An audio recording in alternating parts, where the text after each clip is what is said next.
life causes expansion.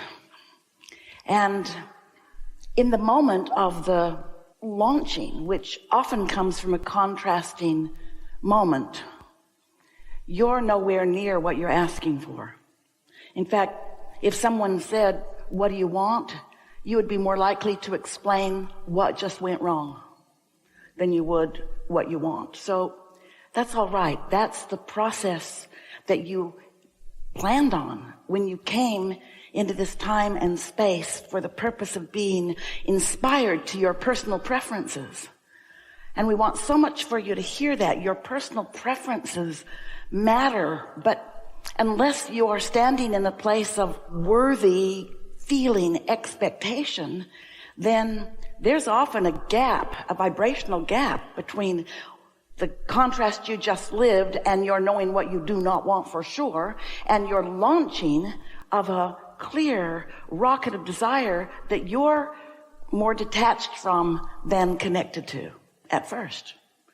And that's the work, closing that gap, launching, closing the gap, and being the profound, new, expanded version of you. And the good news is that's your work. And the other good news is you can't stop that from being your experience. So many humans would like to. They would like to stop all contrast, which means for most, I've lived life and I know what I like, and I'd like you to all know what I like, and I'd like you to live what I like so that I don't have to deal with contrast anymore. Because I like alignment. I don't like that gap. And we want you to like the gap. If you don't like it, we want you to accept it. That gets no one anywhere ever. Accept it.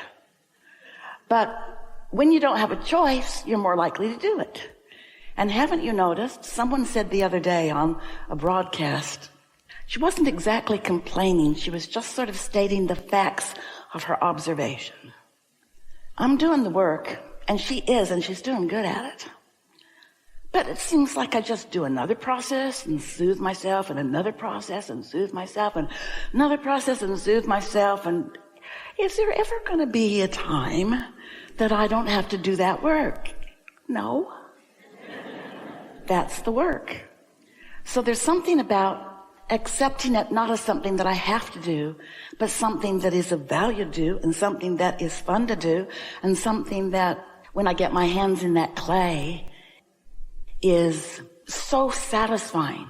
When you connect the dots that you chose, you weren't exactly in alignment with your choice, but you wanted to be, not only because you want the better feeling choice, but because you want the better feeling of the better feeling choice. So it's the better feeling that you're going for, but that's hard to accept. No, I'm pretty sure I just want him in my bed now. I want the money in the bank tomorrow, today, now. I'm pretty sure that it's the demonstration, materialization, manifestation of what I want that I want. I'm sure of it. I'm sure that the absence of it has inspired me to want the presence of it.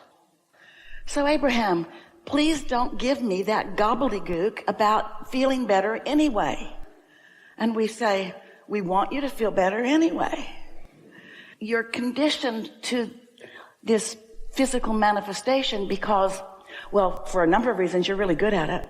You're born with energy translators. You can see it, hear it, smell it, taste it, touch it. So you're really good at observing what is.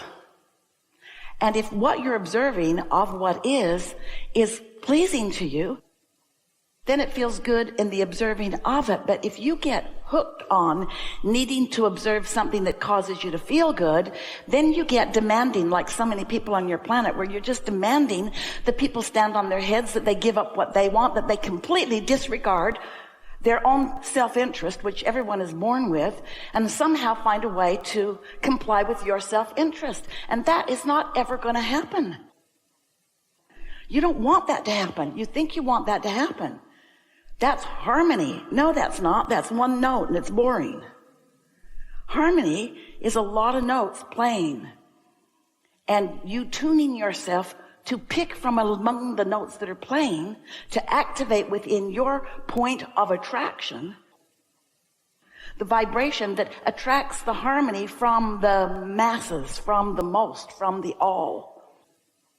And when you reach that place of getting it, that you are the tuner, you are the pointer, you are the decider, you are the offerer of a vibration, and the law of attraction is responding to the vibration that you offer, period, then you might feel backed enough into a corner of that's how it is. Law of attraction is responding to how I feel. And so we want to say how you feel is how you feel, and how you feel is what you get. Because the law of attraction is responding to your vibration, which is about how you feel. So how you feel is how you feel. We get it. How you feel is how you feel. How you feel is how you feel. That rat bastard. How I feel is how I feel. How you feel is how you feel. How you feel is how you feel. And how you feel is what you're getting. And that is so confounding to so many, because you know that everybody doesn't make you feel like that. So you'd like that makes you feel like that to be different than that, because you don't want to feel like that. And that is why you put so much resistance into your point of attraction. And that's really what we want you to walk out of here knowing more about today. We're just going to tell you really briefly exactly how it all works. You are non-physical energy, and focus part of that energy into this time and space and this body. Splat. And when you got here, you began right away assimilating, observing. And in your observation, you developed patterns of vibration, because that's what thought does. It is vibration. And you emanated it, and the law of attraction reflected back to you precisely the emanation of your vibration. Now you want to say, I don't think I had a lot of choice, because I was born, we said you chose that. But I was born there, we say you chose that. With them, you chose that too.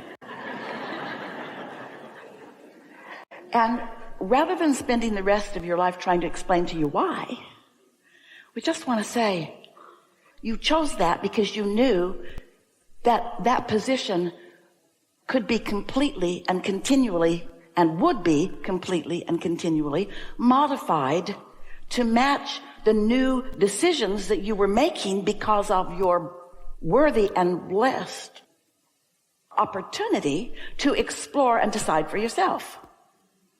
So when someone was rude, you knew you didn't want more of that.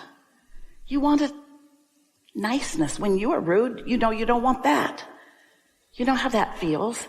Not enough of something you want more of that, and too much of something you don't want. You want less of that and more of something on the other end of the vibrational stick. Your life is working for you because it is focusing you into constant requests that are emanating from you, whether you know that they are or not. And those requests, we call it launching rockets of desire, is so big and so lovely and so wonderful.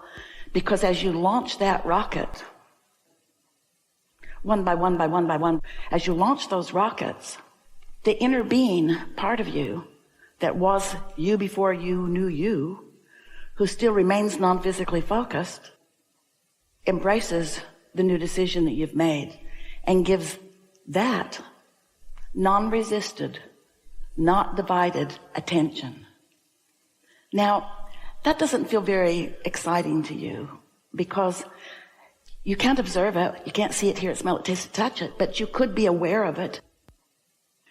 That non-physical part of you, who is inextricably you, is focused upon your choices. The question is, are you?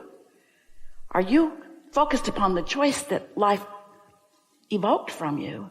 Or are you standing in the place of defensiveness and irritation that something unwanted caused you to launch that rocket? And in your not knowing how this works, and in your not trusting yourself, in your not understanding the law of attraction, and in you not understanding your point of attraction. If you're like most humans, you're just thinking all over the place, and you're attracting all over the place, and you're getting wanted and unwanted, and you don't really get why you're getting what you're getting. And then if you're like most people, you're standing in groups to try to gain power over others instead of hooking into your own power and tending to your own point of attraction and watching in real time the energy that creates worlds flow through you, answering your requests, turning your thoughts to things. Your thoughts to things. You get to turn your thoughts to experiences, to life, to material things, to real things, to things that you can see and hear and smell and touch and taste, rendezvous with. But you can't stand in a place of not seeing it, you know. Don't defend. This is a really good time to say this, because you do this a lot, but you're not the only one. Everybody does it a lot. It's a sort of defensive, this is where I am, and I didn't really mean to get here, but I'd like to explain how it is. And so you get in this sort of defensive. Don't defend not feeling good, ever. Because while by earth standards you've got very good reason for it, in other words, you get on a daytime talk show and get the audience to choose sides. A lot of people choose your side, but they're not the law of attraction, and they're not the art of allowing either. So don't argue for not feeling good. Don't try to defend that. We want to say to you, is contrast your friend? Yes, it is. Is resistance your friend? Yes, it is. Don't fight it. Just let it be. Don't fight it. Don't defend it. Don't pretend that it isn't there when it is. Just accept it and then move as best you can from wherever you are in the direction of what feels a little better and what feels a little better. And the way you feel lets you know whether you're calibrated to your inner being or calibrated to what is. People that are calibrated toward what is, about what is, it can't change. Different places, different faces, but same old stuff keeps happening. You got to look where you're wanting to be. So your inner being is choosing all the time. Your inner being is choosing all the time. That's why you have emotions. So let's say you're conversing with someone or maybe even watching something on television, and you are not liking what you're seeing, and it feels like irritation. You keep watching and it starts to feel like stronger irritation. Then you just get mad. Well, your inner being is watching the same thing that you're watching, but your inner being is choosing differently than you are. Your inner being is not pushing against anything about anyone. Your inner being is looking for wanted in every situation. So your inner being is choosing on your behalf all the time. And when you feel negative emotion, you're not choosing like your inner being is choosing. If someone you don't know calls you on the telephone and said, hello, you don't know me, I'm just calling to tell you I will never call you again. You say, good to know. I'm blocking your number. But if somebody that you care about says that to you, you would feel strong negative emotion. So now inner being comes into the picture. Someone calls you that you don't particularly care about them. You feel no emotion. Somebody that you really care about says they're not going to call you again. Your inner being sees it all, is aware of it all, but doesn't see it as a slight to you, doesn't see it as the end of your life, understands that it's a contrasting experience that's causing you to launch rockets of desires, knows that value is coming out of this for you, is eager about the value that's coming, and immediately looks forward toward the value, and so feels no negative emotion.